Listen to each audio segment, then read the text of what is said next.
Hey everyone, hope you're having a good day. My name's Andy. My channel is Finding Value. Today we're going to go through Twitter, see what people are sharing on social media. I'll interject my financial opinions, generally related to three different topics: wealth building, commodities, and/or financial topics. So let's dive in there, take a look, see what's going on today. If you want to follow me, it's at @Finance, and if you want to join our community, finding-value.com. That's where I look into everything that's out in the market, try to find potential investment opportunities, share them with the community, and we talk about those investments. And obviously, I can't give any personalized um, advice. So a lot of it is just following me, how I approach the markets, what I'm finding out there in terms of potential investment opportunities, and then answering your guys' questions. If you guys have questions about either the companies or something else with investing. We do have a special coupon code that is active, special, in a Saturday question and answer session coming up at 7 a.m. Mountain Time, if you're interested. Sahara with platinum, it says pop to the upside. And sometimes people look at these things from different perspectives. Sometimes they have these diamonds. This is a diamond bottom where you get a upward sloping kind of move and then a downward sloping breakout trend line. So we've got this big diamond that I think probably was created over 5, 6, 7, 8 years. This is probably 2020 here. Let me see here. Yeah, 2020 is the big false breakdown there. And so this goes back to 2015 even, 2015, 16, and all the way to 2025 where this breakout is. The bigger the pattern and the longer it takes and squeezes up, generally we get bigger moves after they break out. So it looks good. And, fortunately enough, I bought this wick here. The funny part was this is what gets me in markets. And it makes me think that markets are manipulated to some degree. And this is what happened. So in 2020, this big wick here, people would say, oh, prices fell. Nobody wanted platinum. That is not what I experienced. What I saw in the stores was a massive amount of buyers for silver. A lot of people like silver, and I couldn't buy as much platinum as I could. What they did is on this wick here, they actually shut down a lot of the websites to purchase platinum from. Some of them limited how much you could purchase in a single day, which was quantity one. So they didn't get sold out. Now, think about that for a second. If markets are so correct and they're so efficient, then why couldn't I buy a whole bunch of platinum at the bottom when the prices were the cheapest? Shouldn't that be the most abundant? Shouldn't we have inventory shelves stacked with the stuff?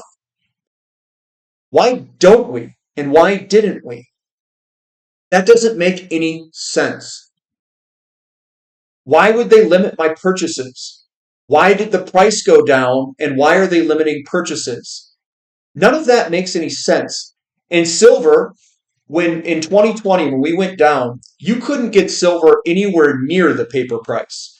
The paper price, I think, was down in the 12s, but you couldn't buy it. You couldn't buy physical anywhere near the 12s. It was more like $18 or 17 something, if I can remember. Why? Why is that the case? Why is there such a large disconnect between the paper price and where physical trades?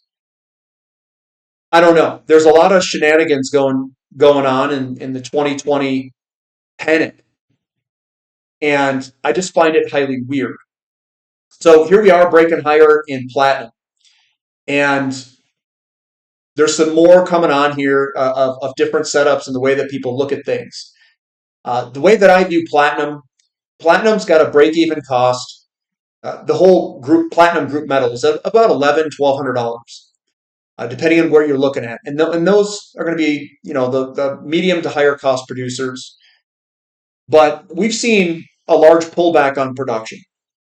If I can buy the metal below the cost to produce, the cost curve, the higher cost curves that produce platinum, and the ones that pull back, they have low cost, medium cost, and high cost production. If I can buy below the cost of production, isn't that your lowest risk point to buy it? I mean, when this created this wick here, that was below the medium, like the medium and low cost producers. That's where this went. It was in the 600s. And I just find it really weird how these markets work, the paper markets specifically, and how disconnected they are from the physical markets, which then makes me think if the paper markets are disconnected from the physical market, which I have observed multiple times in history, that's not the only time. 2008 was another time where you couldn't get the metal anywhere near the paper price, not even close, and 2020. So if there is a disconnect, what makes people think that the physical metals are still going to be around if they're jacking around with the paper price? There could be a time where it gets really difficult to either get the physical metal because the prices are disconnected from inventory levels and demand supply characteristics, or it may be hard to get the physical metal because they limit how much you can buy, which has happened to me multiple times now. So keep that in mind. If you want physical, you kind of have to get it when no one's really looking. And I think if this starts to go berserk to the upside, which is very possible, it may or may not impact the physical market of buying this stuff. I know a lot of people say, well, I just want to go buy an ETF. Well, I mean, that might be all right, but they may not have the metal. They may be leasing the metal. Who knows what they're doing with it?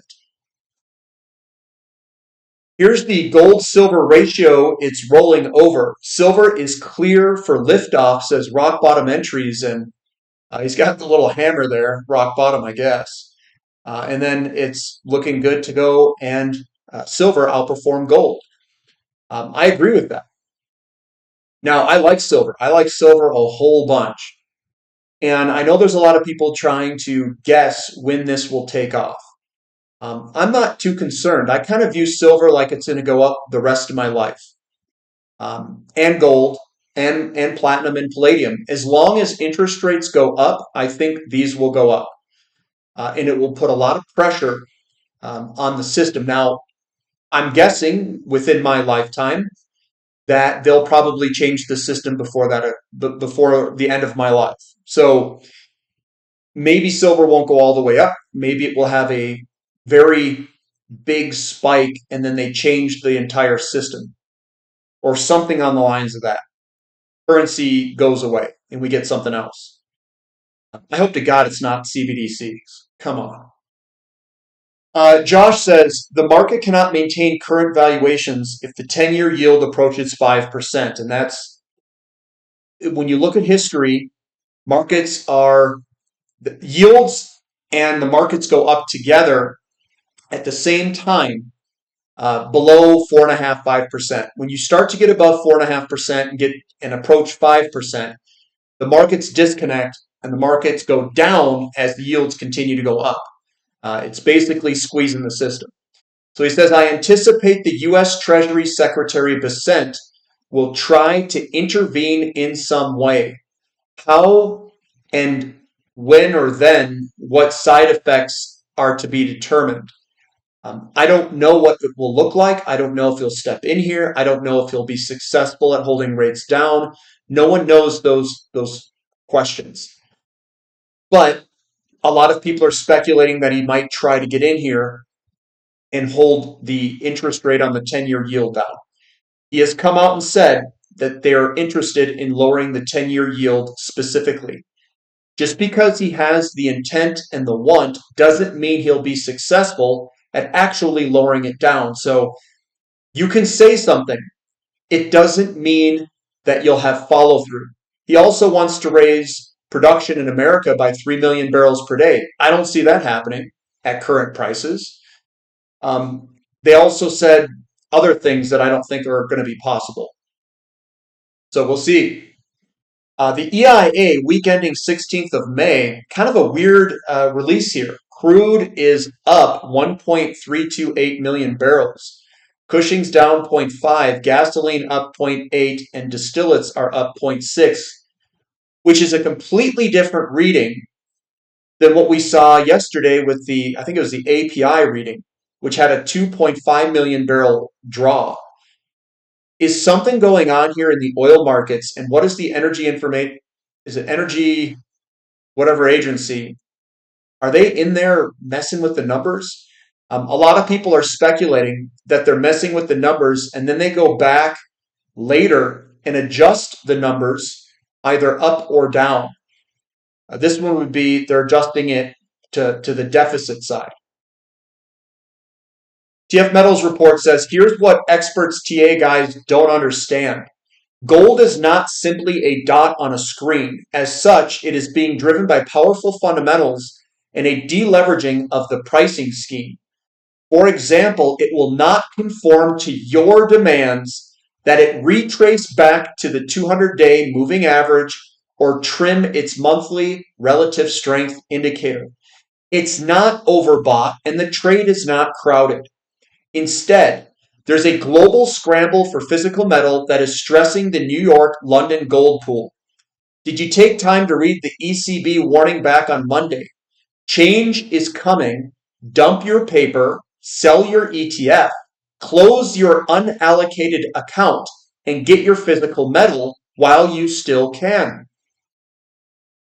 And you know, I like the physical metal. I don't do anything with ETFs in terms of like GLD, SLV, like any of those physical holding representations. Nothing, none of them. Even if you think it's the Sprott backed one, I don't touch any of them. And if people are panicking to get the physical metal, I mean that's the value, right? It's not the ETF or the paper representation of the physical metal. We could see the paper price disconnect from the physical price, like I've seen multiple times in history. 2008 for silver specifically, and 2020 for both silver and platinum. And not only that, I mean, they jacked the premiums way up during that time frame, and they limited how much you could purchase. So you can't move quickly during certain market conditions. And I don't know if they're going to do the same thing again. I'm not sure. But I do agree with him. Get your physical metal while you can. And then I don't know what happens afterwards. I don't know if we see a disconnect where, I mean, there's a possibility here, guys, where the paper price goes down and the physical price goes up. Wouldn't that be a weird one? Because that's what happened in 08 and 2020 under brief periods of time. And if the paper market doesn't yield you physical metals, why would people then trade paper allocations or paper? Why would they trade the paper market if it doesn't actually represent the physical market? So could there be some time in the future where the paper market crashes to zero and the physical market goes up and we see a disconnect between those two markets? And it's the unwillingness for people to trade in the paper market because they know it's not linked to the physical market. If it isn't linked, why would anyone trade it then? All right, coming down, the old pretender. It says, a friend just said to me that until you sell your gold and crystallize your gains, you have made zero returns. And if you can't sell your gold, you will never profit. This is the typical normie way of thinking, and it is pointless even trying to explain. Well, I will say this. He is actually right in the terms of how government views gains and losses. So if you don't sell an asset, you have no gain and you have no loss. And there's nothing to, quote, report. You don't have a gain until you lock it in, and you don't have a loss until you lock your loss in too. So there's people where they ride through something and you're not, quote, realizing those gains or realizing those losses until you sell. until you lock it in. And then you have to wait 30 days to do it all over again, right? If it's the same exact asset in the same account. But there's some truth to it, and there's some things where he could be saying it from the perspective that gold is money, and you should be pricing things in gold. And it's pointless to do it in any other way. And you could look at it from that perspective as well. Here's Kevin. He says the bond market will crash stocks. Fed will rescue bonds, but they won't save stocks. Reality is coming. And the bond market, with interest rates going up, they're going to crash stocks because interest rates are going to blow them out. The reason is people look at the interest rate on the 10-year yield as the risk-free return, and it's not risk-free anymore. So people are realizing that bonds are dangerous and they're garbage, and they're selling them. And the interest rates are going to go up, up, up. It will crash the stock market perhaps as interest rates continue higher. And then the Fed will come in to rescue bonds, probably transferring the pressure in the bond market into the currency, and they're going to dust the currency. And that is when we have a problem. That currency getting dusted is going to help precious metals and commodities go up. Now, it depends on what the market looks like, because you're going to have a lot of inflation. Inflation generally occurs when you have a strong economy, but this could be an economy that might be a little bit weaker and a bunch of inflation. And that's where it becomes a little bit more difficult. Gold and silver and probably other precious metals, platinum and palladium, they're probably going to rip to the upside. And that's very well what we could be entering. And it depends on how people look at platinum and palladium. They could be looking at it as stores of value, as a precious metal, not as an industrial metal. Another thing to think about is, what if gold gets pretty scarce and silver gets scarce? It gets hard to get. You think people are just going to say, "Oh, I'm not going to buy any platinum or palladium"? No, they're going to hit everything up. They're going to hit everything. Anything that stores value, if the dollar starts to really fall, they're going to hit anything. Anything and everything that can hold value, they're going to buy, is my guess. Here's the platinum weekly and monthly. He says it's getting interesting. Breakout there on this is the monthly there. This is the weekly, breaking almost a breakout, I guess, here on the weekly chart here. But it's not getting interesting. I view this as one of the lower risk, great upside potentials in the market. Some people say, well, it's an industrial metal and we could get a slowdown. That's possible. Yeah, that's definitely possible. But you're also underneath the cost curve when you were down here. These were all underneath the cost curve of about $1,100. And we've got a nice squeeze pattern that's basically looking like it could break to the upside. And we'll see if we get follow through up into, say, maybe the $1,100, $1,200 range. The Liberty Offensive says, I'm seeing a lot of chat about platinum breaking out. Hasn't happened yet. In fact, precedent says we're in a nice spot to sell off soon, though the same precedent being broken will be the breakout. Bulls are buying in anticipation, but platinum doesn't like running hot.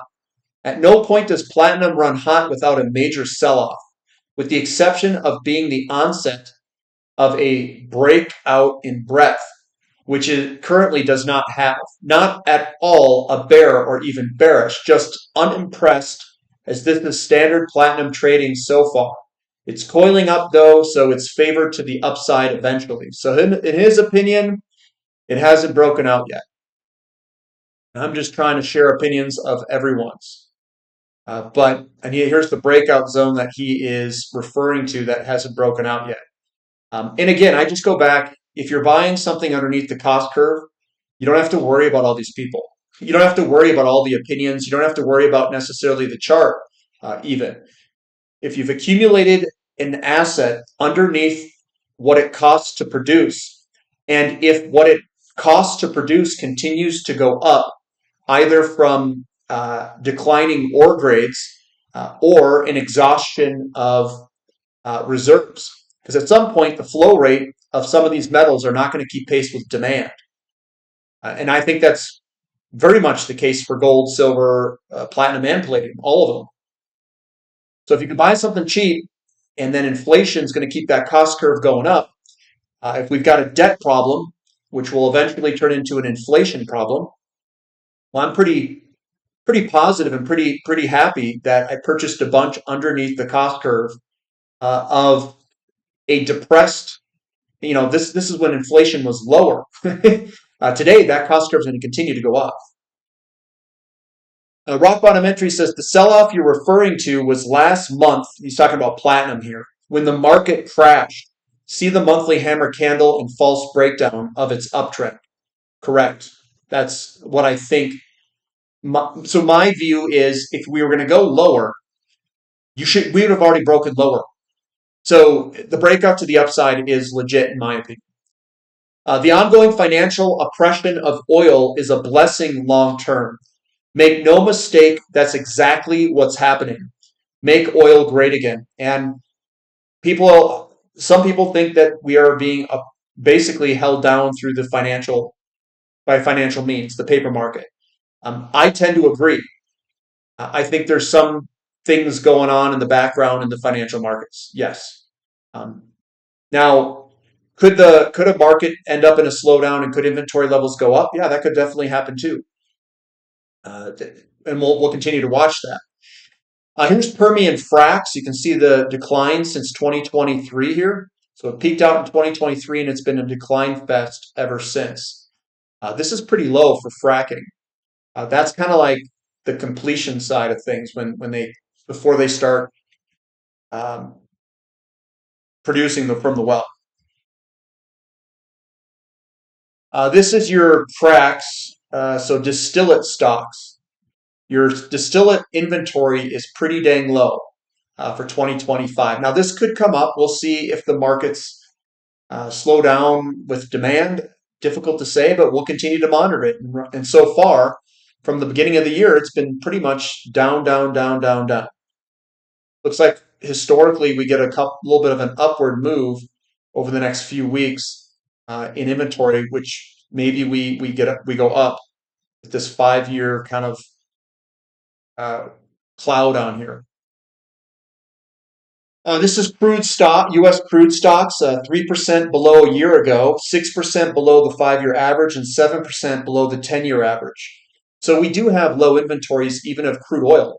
And the distillate inventory up here is still low. So it's not like we've converted oil into distillate and it's basically collecting in the inventory levels of distillate or gasoline. They're all low.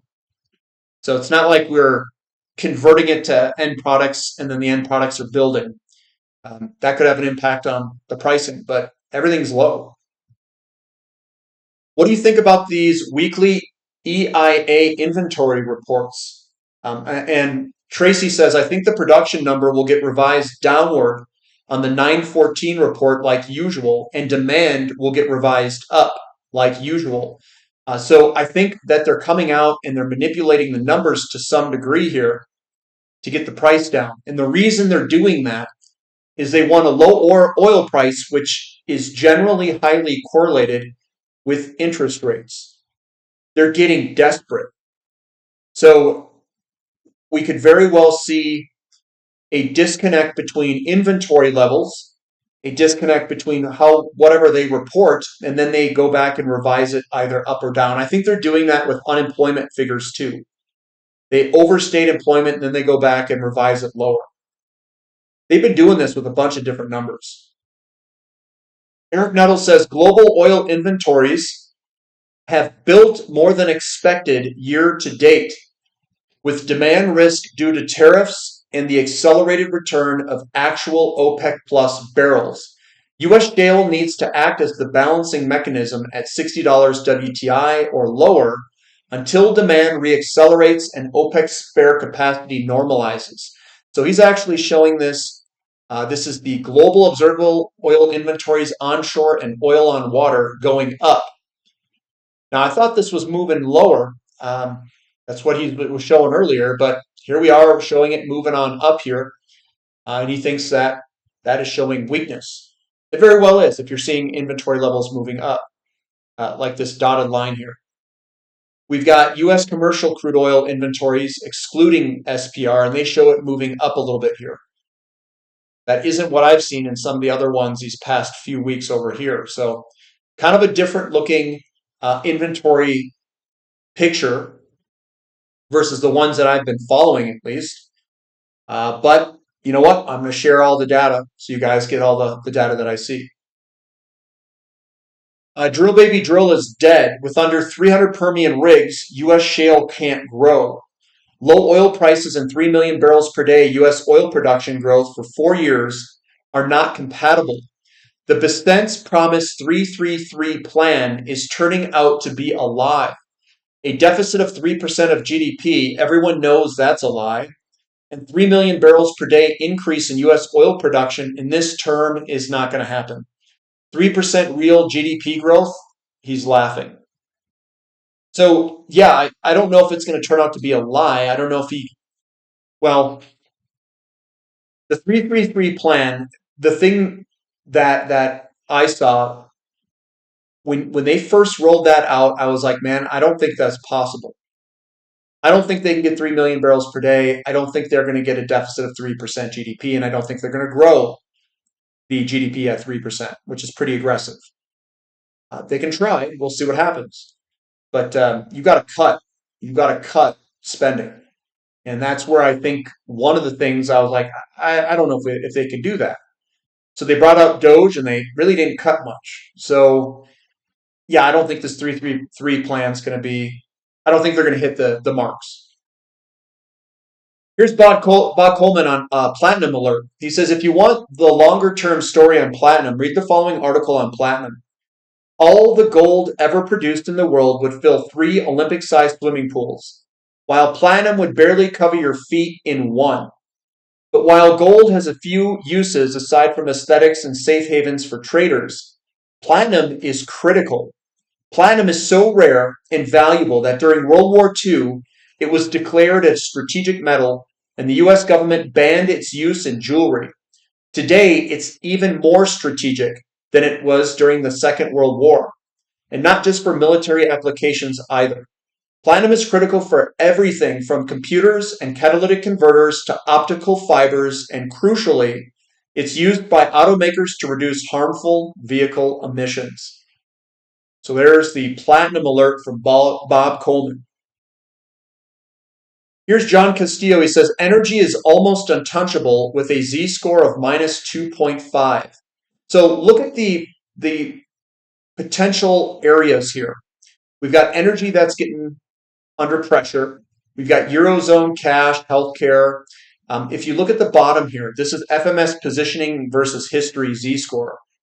So utilities is where it's nice. Bonds, UK, banks, Eurozone. And then what's under is US energy, equities, tech, and industrials. And what this is kind of showing us is that we have a slowdown according to how they've got this z-score. I don't know what a z-score is, but they are positioning for a slowdown in the market. That's how they're positioned. Utilities outperform in bonds, and then energy and US equities and tech, that's on the opposite end.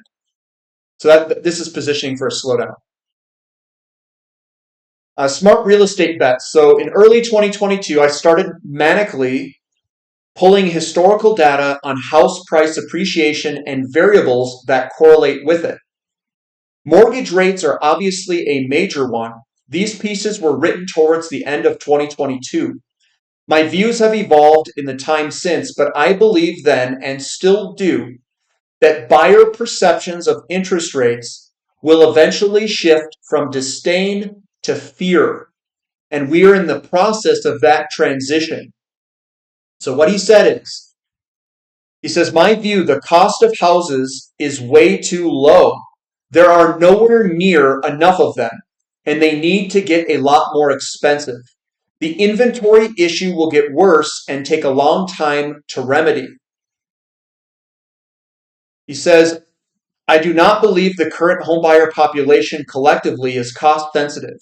Yet the affordability at an all-time high for favorability in 2020 suggests 4 to 5.5% mortgage rates in late spring should have had nowhere near their actual impact on home sales volume. I do believe the current homebuyer population is collectively interest rate sensitive. Higher rates do not scare them. Higher rates make them complacent.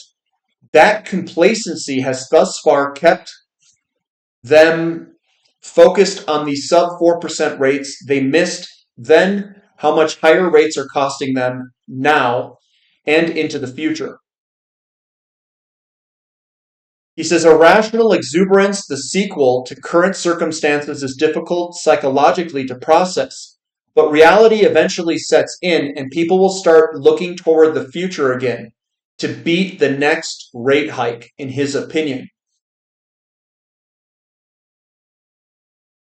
And this is whatever the actual across the board decline in home value was for quarter three. My bias suggests it results from buyer shock, defiance, complacency more than affordability, and seller fear.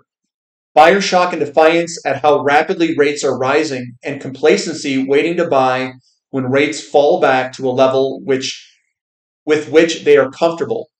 Seller fear that affordability has evaporated and PTSD from 08-09 in the back, if not front, of everyone's mind. It says recent analyst calls for a correction in home prices to improve affordability run counter to 50 plus years of statistical correlations to home prices. Each point rates have risen. Let's see if you can read that. It says correction in home prices has improved affordability run counter to 50 plus years of statistical correlations to home prices. Each point rates have risen, have increased ownership costs by 10 to 13%, but a moderate drop in home prices will somehow offset that question mark. I cannot help but laugh when I connected these dots. If there was a significant home affordability problem, home prices would need to fall 10 to 13% for each point that rate rises. It says prices need to fall to a level that home buyers still can afford. And this here, it says, at the time, home prices were sliding in Phoenix. And I was adamant that was not because of affordability and that it was a phenomenon that would not last. It reversed shortly thereafter, but we're in the midst of another turbulent period, although at this point much less severe. You never know what the future will bring until it arrives, but my long-term outlook is no different now than it was then. All of the analyst calls at the time for prices to fall 15 to 20% to offset a 50% increase in borrowing costs literally made me laugh. And this here, we already read those two. So that's his opinion on the housing market. In my opinion, I'm not too sure in the short term here. When I look at it, we are going through some volatility, that is for sure. I do think if rates continue to go up or they stay elevated, that people will throw in the towel on rates and they will buy. I don't know what the market will look like inventory-wise over time. We'll have to wait and see what happens. We'll have to wait and see what the new home builders do. We'll have to wait and see what the inventory numbers show up.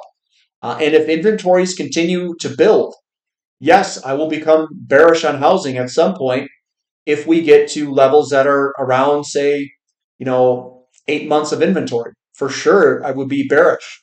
6 months is a balanced market, and we're not at 6 months yet. Oil priced in yen. Now, this is oil priced in yen going straight up. That is the yen going down. So it's not oil and the demand supply characteristics of oil. Most of this is all currency dependent. It's all about the currency valuation on how you price these assets. We are going to go through a bullish commodity bull market based off of a declining dollar. That's what's driving it.